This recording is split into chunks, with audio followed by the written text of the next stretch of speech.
Complains है लोगों की. Please do not watch this video if you have complaints with your life. Reason ये है, कंफर्टेबल जो लोग हैं प्लीज ना देखें. छोटे और कमजोर दिल वालों के लिए मैं बात ही नहीं करता हूं. See generally now youngsters, youth और anybody in this country, specially Bharat में बड़ी शिकायतें आई हैं कि यार हमें ये नहीं मिल रहा, वो नहीं मिल रहा, हमारे पास कंफर्टेबल लाइफ नहीं है. What do you know about the problems?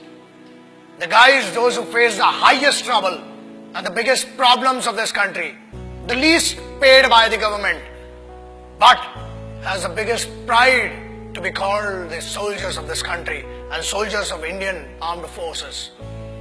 मैं उन सिपाहियों की बात कर रहा हूं. एग्जाम्पल, जब ये वीडियो देख रहे हो ना, तब हजारों लोग वहां सियाचिन ग्लेशियर में, शायद आधों को तो नक्शा भी नहीं पता होगा, सैन फ्रांसिस्को ऐसा बता देते हैं मैप पे आजकल बच्चे. You can not live without the chatting और व्हाट्सएप और फेसबुक मैसेजिंग और texting for half an hour और 1 आवर. मैं उन सिपाहियों की बात कर रहा हूं जो ग्लेशियर में रहते हैं. 8G 10G 4G 8G सब इधर चलता है दोस्त. वहां कोई जी नहीं होता है. वहां पर सिर्फ गालियां सुनाई देती हैं उस साइड से, और यहां से खड़े होकर भारत माता के लिए खड़े हुए. Remember one thing, they are not there. They are not fighting for this country only because they hate the enemy. वो इस देश में रहने वाले लोगों से बहुत मोहब्बत करते हैं, इसलिए वो वहां पर है. They are not there for the payment which is given to them. They are not there for the privileges which are not given to them. Privileges are given to you. The facilities are given to you. फिर भी इतनी complains. अरे पानी गिर गया, हम college नहीं जा पाएंगे, ये हो गया. बहुत कंप्लेन्स है माँ बाप से इन बच्चों को. Remember that. दोस्त, कंप्लेन करने के लिए बहुत लोग हैं, लेकिन वो कंप्लेन नहीं करते हैं. क्यों नहीं करते हैं? Because they are fighting for this land, they are fighting for this country, they are fighting for that emotion of freedom, they are fighting for that emotion which belongs to you, which doesn't belong to them. वो एक sense of responsibility, sense of security आपको देने के लिए वो रात भर खून में खड़े हुए हैं. आप बात करते हो -50 जनरल टेम्परेचर है सियाचिन ग्लेशियर का. -50 जनरल. जब आप ये वीडियो देख रहे हैं, हजारों सिपाही आज भी अपने खून को सुखाकर वहां पर लड़ रहे हैं. They cock up their rifles, they write their last letters to their families, और उसके बाद एक दूसरे की नजरों में इसलिए देखते हैं कि मेरे यार ये नहीं पता कि कल मैं तेरे साथ बैठकर खाना खा पाऊंगा कि नहीं. बोलना तो बहुत दूर की बात सोचिए, आप सोच भी नहीं सकते किन कंडीशंस में वहां पर. And remember one thing, I'm not talking about the highest battleground of the country. I'm talking about the highest battleground in the world. This is the only place which is called the highest battleground in the world, and it is written in the history of the world wars. It is written in the history of warfares. जहां लोग श्वास नहीं ले सकते ना, लोग कहते हैं कि हमने 50 या 500 मीटर की दूरी पर या ऊंचाई पर लड़ा है. ये हजारों मीटर की ऊंचाई पर है, जहां सांस नहीं आती है, दिखाई नहीं देता है. वहां पर भी वो सिर्फ जज्बा है जो जिंदा रखता है लड़ने के लिए और इस देश की रिस्पेक्ट के लिए. किसी बेवकूफ गद्दार ने भी बीच में कुछ कहा था कि Indian army is rapist in Jammu and Kashmir. अरे बेवकूफ, फौज रेप करती है ना तो हथियारों से करती है, और होल होके तुम्हारा रेप निकलेगा.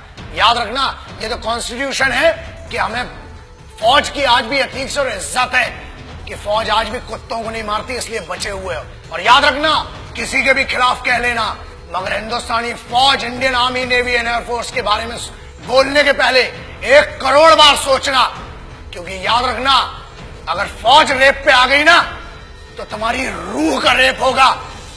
Indian Army does not rape. Army, Navy, Air Force, they protect your women, they protect your sisters, because they consider every woman and every young woman as their sisters and mothers. That's why you are protected. बोलना बहुत सरल है और बहुत दम है, बहुत खुजली है, बहुत गर्मी हो रही है ना. आ जरा बॉर्डर पे 2 दिन की ड्यूटी करके दिखा, चूतड़ में से पूरी गर्मी बाहर आ जाएगी. अक्टूबर 1947 देश अभी आजाद ही हुआ था कि हम पर तो जंग थोप दी गई. But who did that? Let's talk about that. I'm talking about first unit of Sikhs, the first battalion of Sikh, one of the most elite, one of the most respected and decorated regiment of the Indian Army, called the Sikh Regiment. And this is this wonderful story. The guys whom I'm talking about, the finest warriors, the finest Khalsa warriors, वो खालसे थे जिन्हें airlift किया गया था 1947 में, जब लश्कर troops ने attack किया था हमारे ऊपर, and they were the guys which were leaded by a Muslim commanding officer. That makes me feel that pride of being an Indian. एक ऐसी सिखों की पूरी पलटन जिसे एक मुस्लिम कमांडिंग ऑफिसर ने लीड किया, and this has gone in the history of wars. दुनिया में कभी भी इतना खतरनाक ऑपरेशन नहीं हुआ, और उस सिख रेजिमेंट ने they protected the guys. And whom did they protect? The bigger question is that. याद रखिए, फौज कभी ये नहीं पूछती, और ना ही उनने 1947 अक्टूबर में पूछा कि हम हिंदुओं को बचा रहे हैं कि मुसलमानों को, कि सिखों को, कि ईसाइयों को. हम हर उस इंसान को बचा रहे हैं जो भारत में पैदा हुआ है, जो एक हिंदुस्तानी है, जो एक भारतीय है.